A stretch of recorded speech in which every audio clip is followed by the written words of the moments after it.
চলুন আপনাদের দেখিয়ে দিই কীভাবে আপনারা পুষ্প মুভি সম্পূর্ণ ফ্রিতে ডাউনলোড করবেন। প্রথমে প্লে স্টোর সার্চ করবেন জাস্ট ওয়াচ। এই অ্যাপ্লিকেশন ইনস্টল করার পর আপনারা ফ্রিতে পুষ্প মুভি দেখতে পারবেন। কিছুক্ষণ অপেক্ষা করবেন।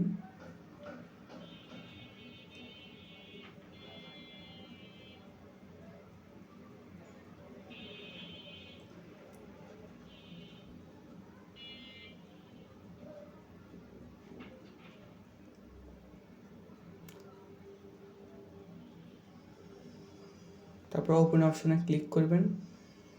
ক্লিক করার পর একটু ওয়েট করবেন।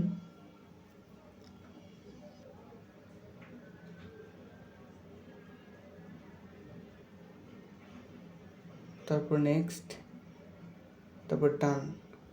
এখানে সার্চ অপশানে লিখবেন পুষ্পা 2।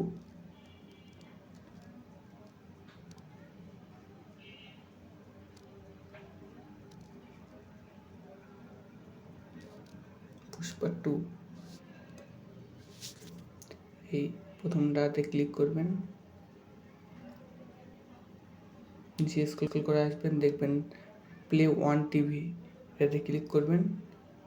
প্লে ওয়ান টিভিতে ক্লিক করে আপনারা মুভিটি দেখতে পারবেন এবং ডাউনলোড করতে পারবেন।